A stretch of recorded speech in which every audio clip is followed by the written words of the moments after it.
नंदुरबार जिल्ह्यात गेल्या आठवड्यामध्ये झालेल्या संततधार पावसामुळे शेतामध्ये पाणी साचून राहिल्याने तसेच जमिनीतील ओलावा कायम असल्याने मिरची पिकावर बुरशीजन्य आणि विषाणूजन्य रोगांचा प्रादुर्भाव मोठ्या प्रमाणात वाढलाय।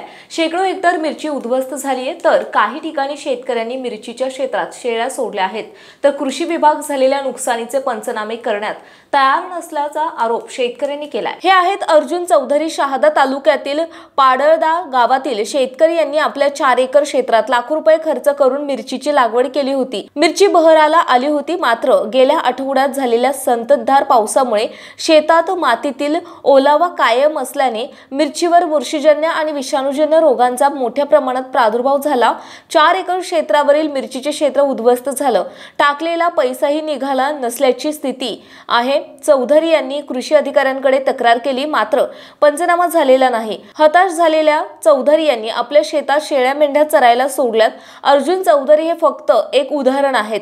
संततधार पावसामुळे शहादा तालुक्यातील शेकडो शेतकऱ्यांच्या हजारो हेक्टर क्षेत्रावरील मिरचीचे पीक धोक्यात आलंय।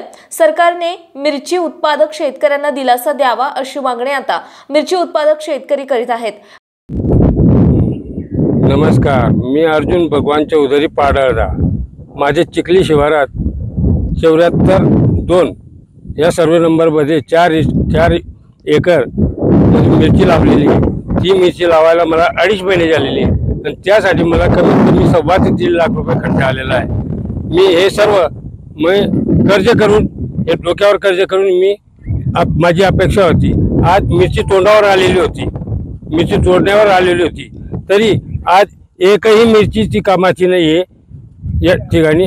आणि तरी मी कृषी अधिकाऱ्यांकडे गेलो, तिथे जाऊन त्यांच्याकडे मी दाद मागितली। त्यांनी मला स्पष्ट सांगितलं की 65 मिलीमीटर एका दिवसात पाऊस पडल्याशिवाय आम्ही काहीच करू शकत नाही आणि आम्हाला वरून आदेश आलेला नाही आहे। वरून आदेश जर आला असता तर तो मी पंचनामा केला असता, तरी आम्ही काहीच करू शकत नाही। मग मी काय करायचं, मी असं ठरवलं, शेवटी आत्महत्या करावी लागेल, नाही तर मग मीडियामध्ये द्यावं लागेल। मी नाईलाजाने मीडियामध्ये हे प्रकरण टाकतोय। आता ज्यांनी सरकारने दखल घ्यायची असेल तर घ्यायची, नाही तर मला शेवटी जे काय ते करायचे ते मला करावं लागेल। याच्या पलीकडे माझ्याकडे नाही आहे आणि माझ्याकडे एवढीच शेती आहे, याच्यावरच मी अवलंबून आहे। माझे संपूर्ण कुटुंब माझ्यावर याच्यावर अवलंबून आहे। तर आता शासनाने मला न्याय द्यावा आणि मिरचीचे विमा काढत नाही। 100 पिकांचा विमा निघतोय, फक्त मिरची सोडून 100 पिकांचा विमा निघतोय। मिरची ही जास्त पाणी सहन करणारी वस्तू नाहीये, तरी शासनाने या वर्षाला कमीत कमी मिरचीवाल्यांकडे लक्ष देऊन त्यांचे काहीतरी 2 पैसे त्याच्या पदरात टाकावं, एवढी माझी अपेक्षा आहे। कायद्याचा बोला न्यूज नेटवर्क प्रतिनिधी सलाउद्दीन लोहार, शहादा।